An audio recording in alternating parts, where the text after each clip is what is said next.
Have you ever had a dream about someone you know? We're talking about one of those dreams where they were there at the exact right moment to say or did the right thing in a way that was quintessentially them. The type of dream where you wake up and you know it's corny, but you still feel like you have to tell them about it. You know it's cheesy, but at the same time, you want them to know, even if it's subconsciously, that you were thinking about them, trying to include them in your subliminal state. I didn't know anything about the person I was dreaming of. I honestly don't want to know them.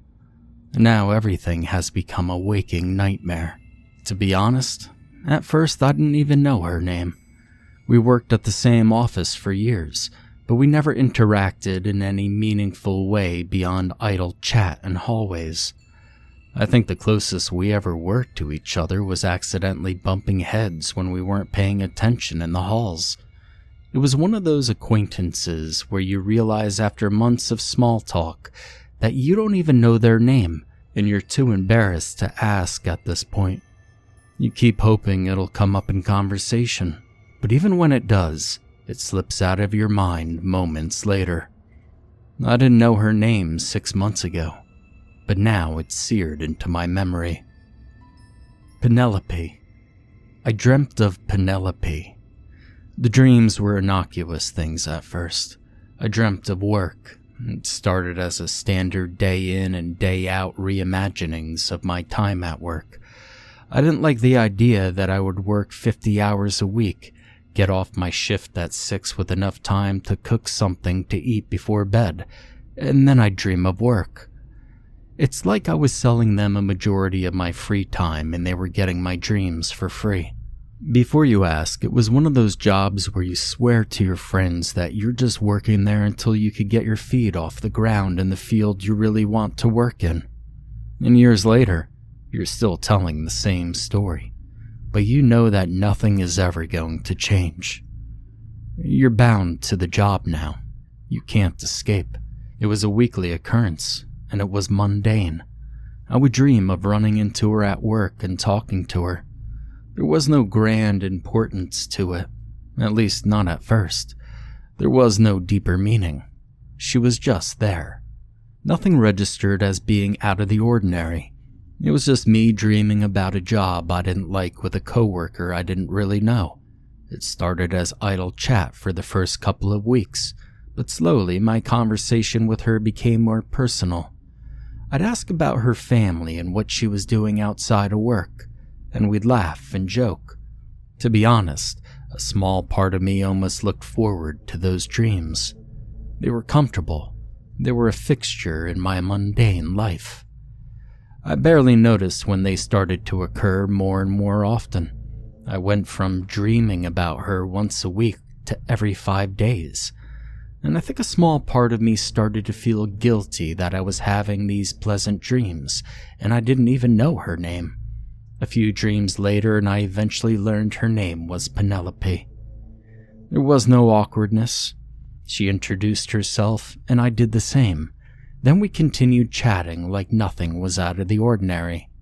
The dreams became a part of my weekly routine. I'd get off of work, cook myself a cheap meal, watch a movie, go to bed, and, if I was lucky, I would dream of Penelope. In some sad way, it was my only real human connection. I had a few friends in the area, but we only saw each other every couple of months. I was too busy during the week and too tired during the weekend. The Penelope I met in my dreams was the closest thing I had to a friend. At least, that's how it was when I was asleep. But at work, it was different. There was a bit of awkwardness at work, especially on my part. We would bump into each other in the halls and pass by quickly without as much as a word. There were a few times that I would go into the break room for lunch and I'd see her there. I'd quickly prepare my food and leave without acknowledging her. I'd eat in a hallway to avoid her. The dreams were that awkward. While I slept, she was my closest friend. In the cold light of reality, she was a complete stranger. That all changed at an office party. It was one of those moments where work changed from a mind-melting malaise of menial data entry to something far more awkward. It was Christmas, and the higher-ups wanted us to seem like one big happy family so they could schedule a party. It was free food and drinks, and so I went. Penelope was there too. It was 3 drinks deep into something that someone called one of everything. That was as disgusting as the name sounded, but it was alcoholic enough to numb the awkwardness of hanging out with people I didn't know, that I decided to talk to Penelope and tell her about the dreams. "Hey, I know this is weird, but I had a dream about you at work." The words tumbled out of my mouth, and the instant they were free, I knew it was too late to recall them. The alcohol had blunted my brain and I wasn't thinking clearly. I was getting ready to minimize the awkwardness when I saw her face. She was shocked. She looked like a deer in headlights. She had not been expecting me to say something like that. "You too?" Now it was my turn to gape at her like a gutted fish. We split off from the serving table to somewhere quiet that wasn't blasting the same 4 Christmas songs on loop. "Wonderful Christmas Time, All I Want for Christmas Is You, A Holly Jolly Christmas, and Feliz Navidad." I told her about my dreams, and she told me about one of hers. She dreamt of talking to me at work. It was the weirdest sensation to know someone was having the exact same type of dreams as you. She didn't tell me how often she dreamt of me, but I knew from what I was experiencing that they were more frequent than either of us admitted. What we didn't realize is those dreams weren't just similar. They were the same, and they were about to become more frequent. As if talking to each other catalyzed something, I dreamt of Penelope that night. It started out like every other one.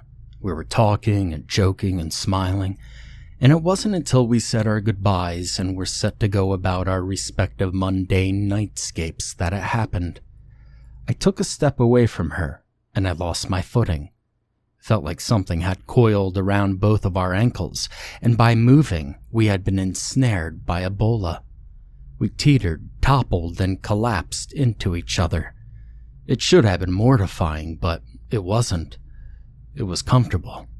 She smiled, I apologized, our breath hitched, and then we kissed. The dream ended shortly after that point, but it wasn't the last time it happened. Now it seemed like I dreamt of her every other night, and it always ended romantically. I would be wrapped up in her arms, sensing the warmth radiating from her, feeling happy. I would wake up with the smell of her shampoo in my nose, the taste of her lip gloss in my mouth, and her name on my lips. It felt real. It felt nice. And it made me uncomfortable. It almost felt like a perversion to dream of her like this. At first, I thought it was just an odd occurrence. My brain was interrupting what was once a friendly conversation into something romantic. I felt guilty and embarrassed. It wasn't until I ran into her in the parking lot at work that I knew something was up. The instant Penelope saw me, she blushed a bright red and quickly moved to her car while my heart started beating in my chest like it was trying to escape my body. There was no doubt about it. She was having the same type of dreams as me. I tried to distract myself from thoughts of her, but my mind kept looping back. She wasn't just in my dreams now. She was in my thoughts. When I thought of her, it was like I could almost feel her skin against mine, her breath tickling my ear, her hands entwined in mine. She was warm, and I absent-mindedly wondered if that's how she really felt. I wouldn't find out until that Friday. She was waiting for me in the parking lot on a Friday evening. Most people had gone home for the day. She was leaning up against my car. When she saw me, she pushed off and came towards me. Some part of me was deeply embarrassed by all of this. I was raised a Catholic. I had lapsed 10 years ago, but there was still a part of me that whispered, if it feels good, it's a sin. I didn't want to acknowledge our shared comfort, I was about to apologize to her for everything when she kissed me. At first, it felt like a dream.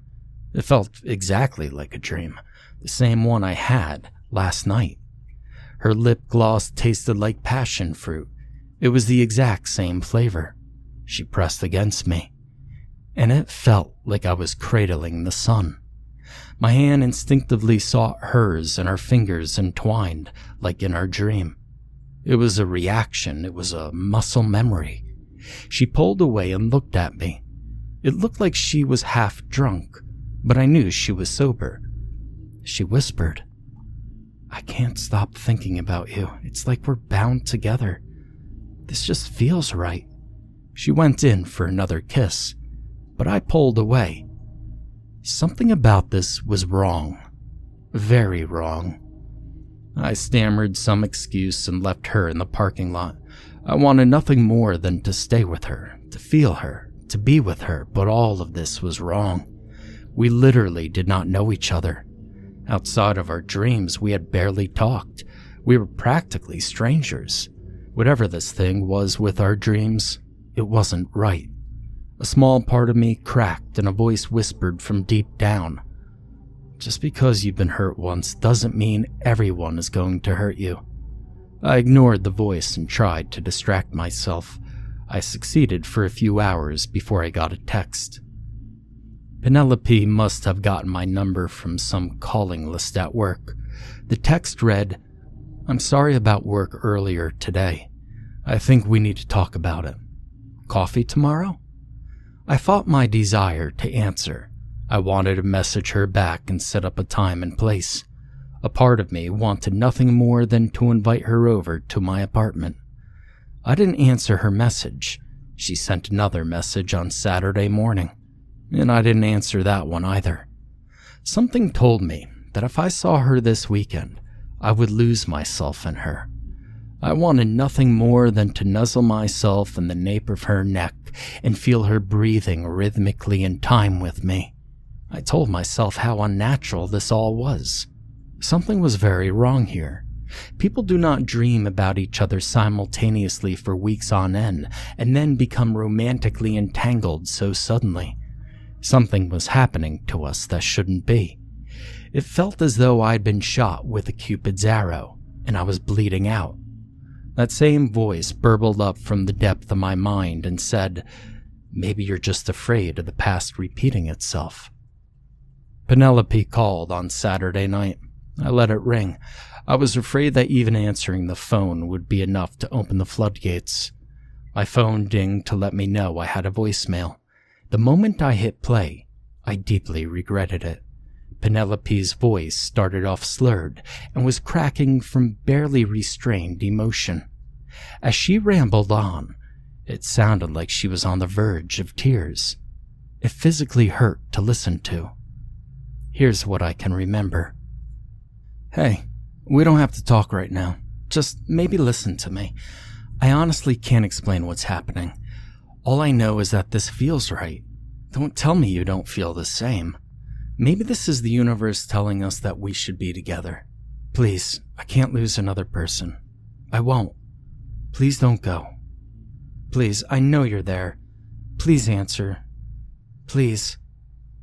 I scratched at my right ankle and deleted the message.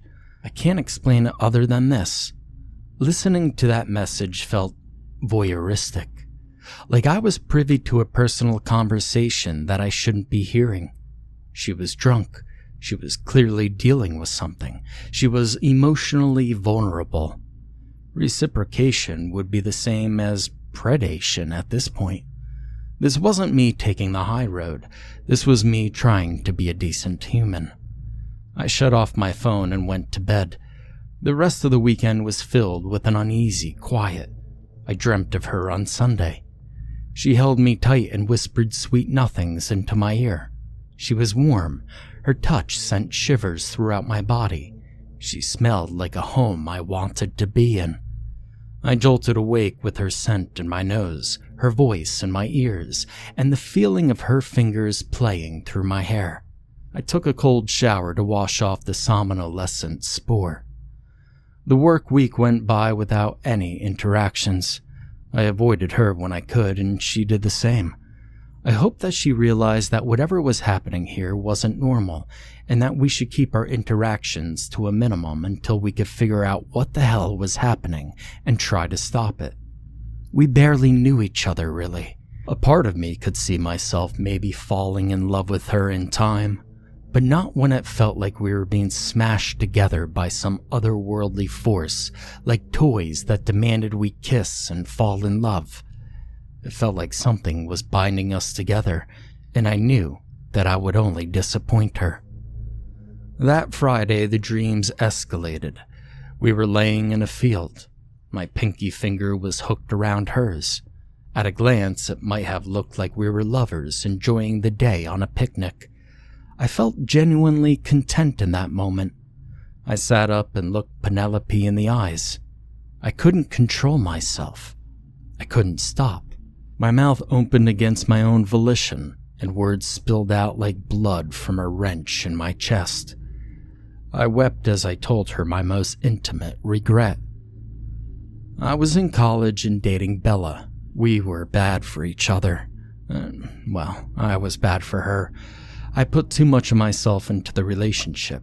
I showered her with affection. I did everything I could in my power to show her how much I appreciated her. In my desperation, I even wrote her senior thesis for her. The gesture was received as poorly as it sounds. I was clingy. I was cloyingly saccharine. I was pretending to be someone I wasn't just so that she would love me. I pushed her away by trying to pull her to me. I was afraid to be alone. I needed someone to love me because I couldn't love myself. Bella broke up with me shortly after I sent her my work on her senior capstone experience. She was right. The night she broke up with me, I begged her, "Tell me who you want me to be. I'll be it. Just please don't leave me. Please love me." I knelt before her and groveled. She left as I wept on my hands and knees, and we never spoke again. I didn't actually love her. I loved the idea of being in love. I tried to lose myself in her. I didn't like who I was, so I tried to convince myself that I was someone worth loving if I could make someone love me. I was terrified that if it involved myself with another person, I would do the exact same thing to them. I would empty myself at the altar for them. I would seek obliteration of the self in their arms. I told Penelope that she was different. She could fix me. I was forced to lie to her. I wept in her arms for a few moments. My tears burned as they ran down my face and my throat felt raw. I felt like I'd been torn open and exposed. Penelope held me until I stopped crying before she told me about Tristan. They had met in high school. She made a joke about high school sweethearts who say they're destined to be together and are broken up in a week. But for them, it was the real deal. He proposed to her the night of graduation. They promised they would get married after college. It would be a long 4 years apart, but their love was patient. It was devoted. He was her first. Wrapped up in a blanket under the stars, she talked about how genuinely good a person he was. He inspired her to be better. He was kind, he was gentle, he was hers. He completed her. It was just weeks before her graduation that her whole world ended in screeching tires. 3,500 pounds of force smashing against an unyielding wall and twisted steel.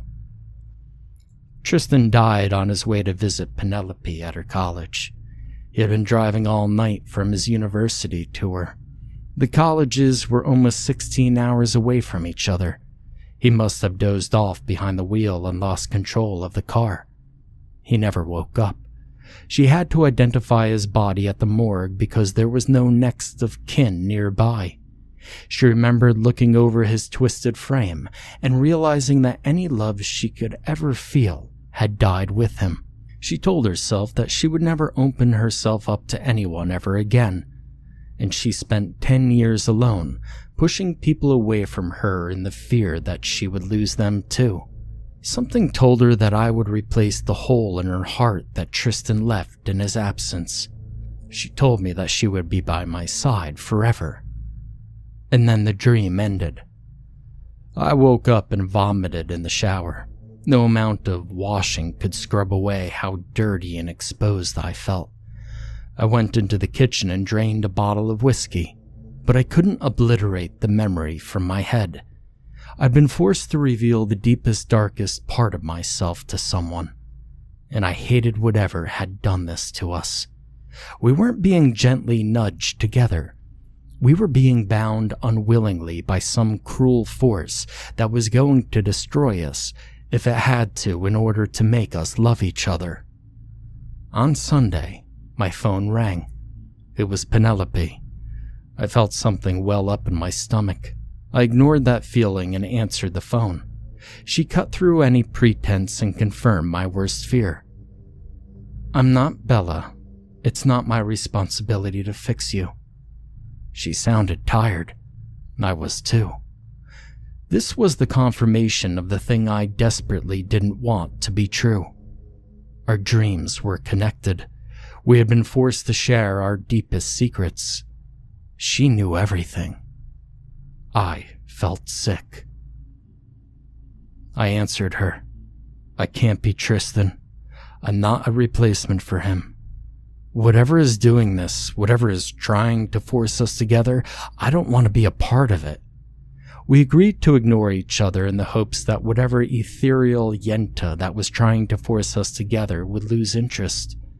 After I hung up, I stood up to get something to eat, and my ankle buckled under me. I righted myself and continued about my day. For a week, we completely avoided each other. I ate at my cubicle, checked down hallways to see that she wasn't walking down them, and made sure she wasn't walking to her car when I was leaving work. We avoided each other like the plague. The dreams continued in disgusting detail, and I did my best to ignore them.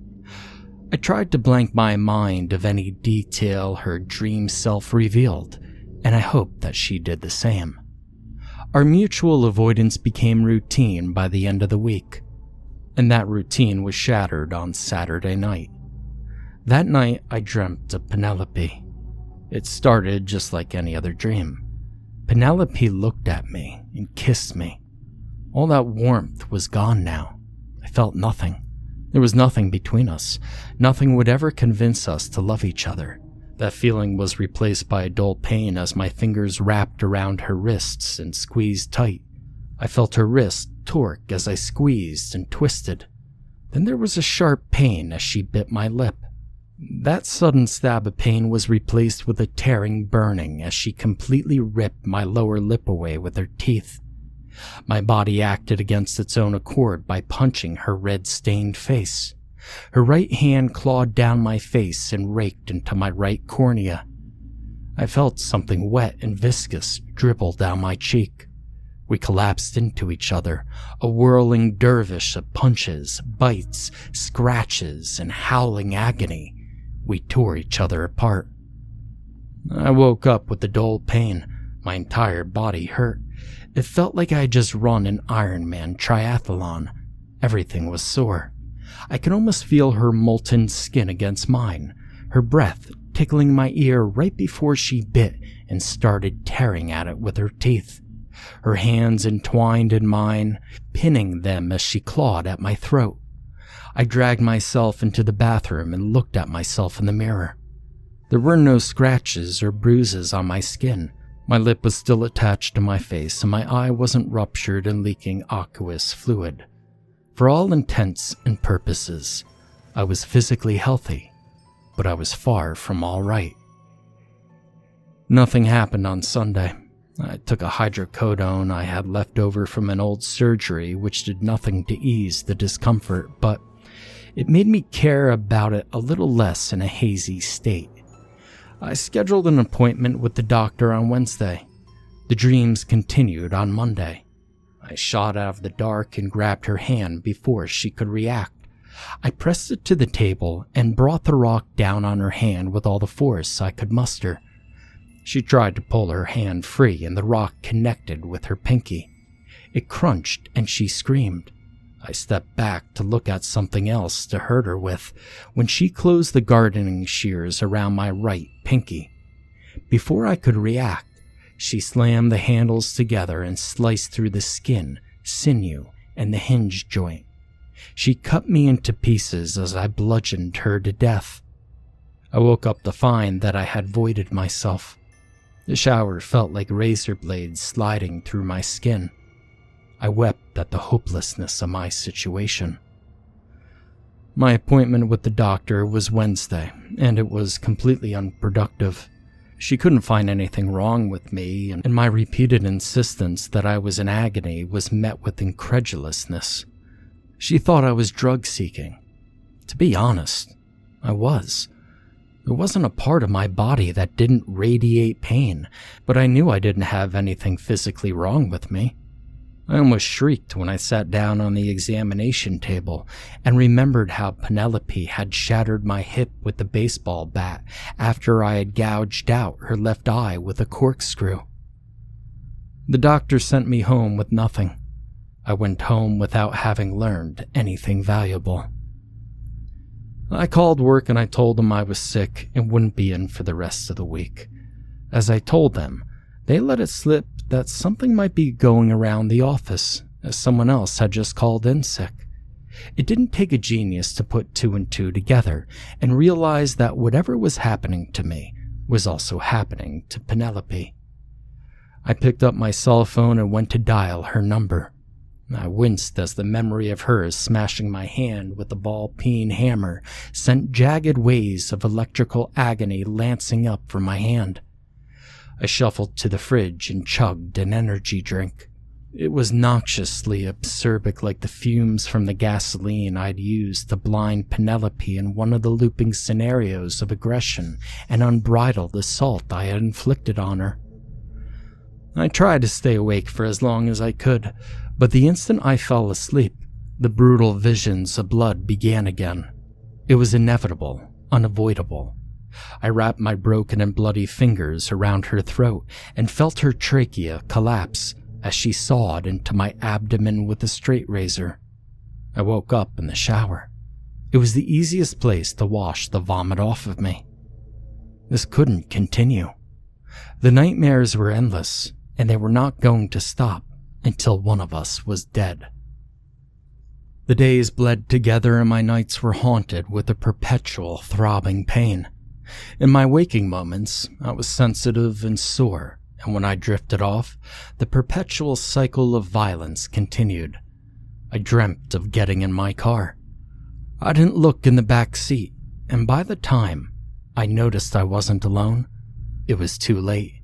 She garroted me with shoelaces while I swerved the car into and out of traffic. I lost control of the wheel and we barreled into a concrete stanchion. I was hurled through the windshield and Penelope cried out as the shoelaces she had wrapped around her hands avulsed a third of the skin from her right hand.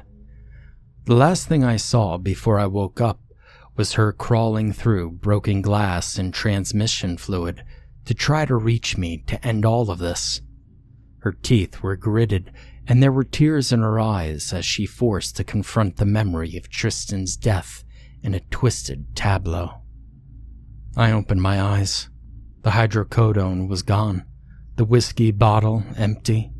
There was nothing, and I was alone. I spent the rest of the day laying on my couch and considering my options. These dreams weren't going to end until one of us was dead. I clenched my fist as the thought wormed its way into my brain. The act of tensing the muscles in my hand was enough to send pain radiating throughout my body. The dull pain was now sharp and agonizing like molten lead. It blasted all thoughts out of my head except for one.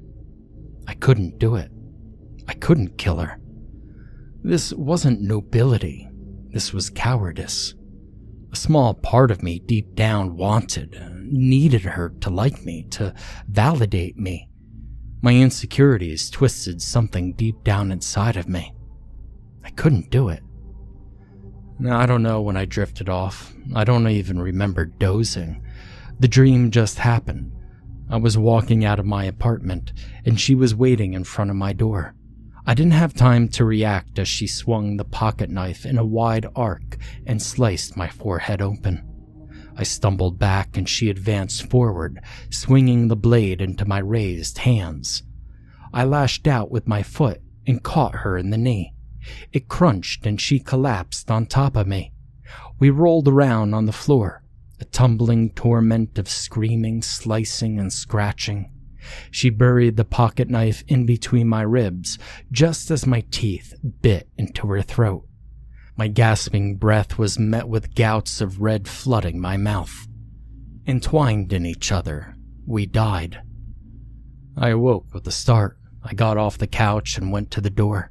I needed to get more food and something to numb the pain. I opened the door slowly and stepped out into the hallway. I was just fishing the keys out of my pocket to lock the door when my neighbor called out to me.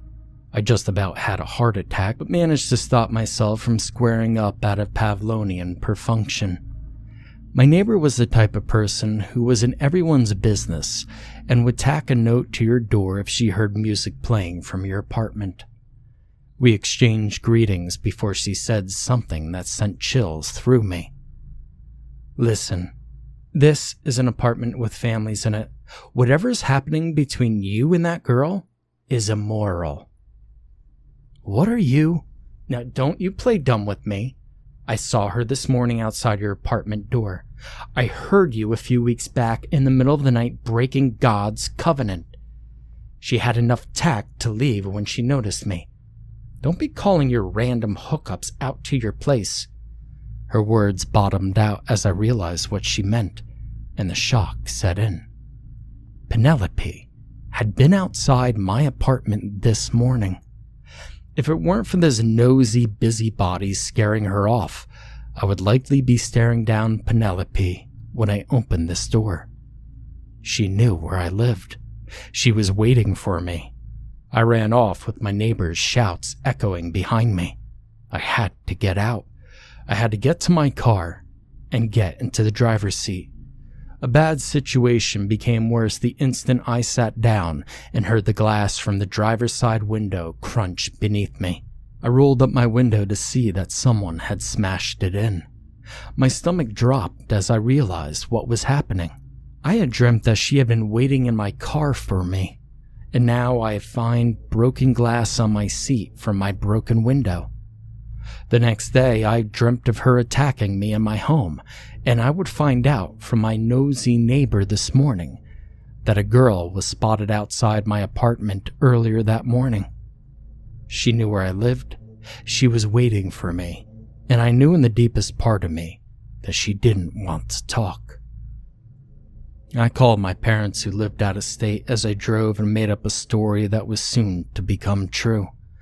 I told them that I lost my job and that I was being evicted. I wasn't going to go back to my job, and I sure as hell wasn't going to stay at my apartment.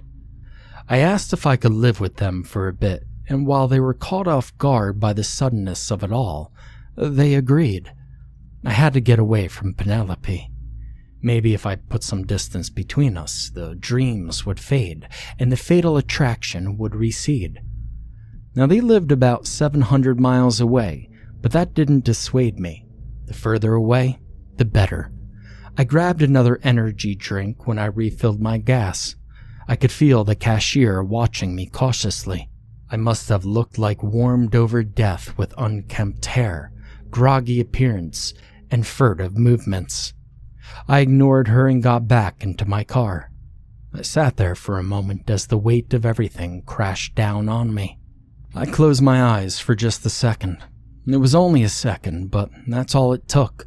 I was back in my apartment, but it was like I was dissociated from it. I was seeing it, but I wasn't actually there. I watched Penelope pacing from my couch to the kitchen and back again. She had grabbed a kitchen knife from the block. She looked even worse than me. Dark bags hung under her eyes. Her makeup was running from crying in her sleep. She limped with every step and winced when her right hand gripped the kitchen knife tight.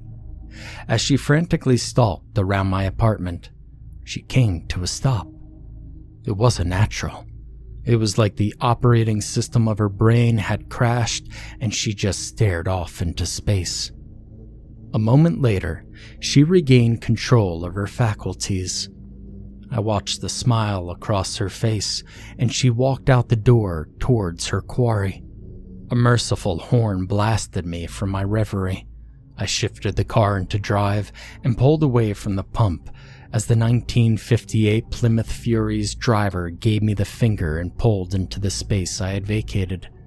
My mind raced as I drove down the highway, and as the sun receded, my thoughts turned even darker. Our dreams had shifted once again, and I knew everything I needed to. Penelope had been stalking me, and she had found her way into my apartment, likely when I forgot to lock the door while being confronted by my nosy neighbor. The knife in her hand meant that she wasn't planning on having a conversation.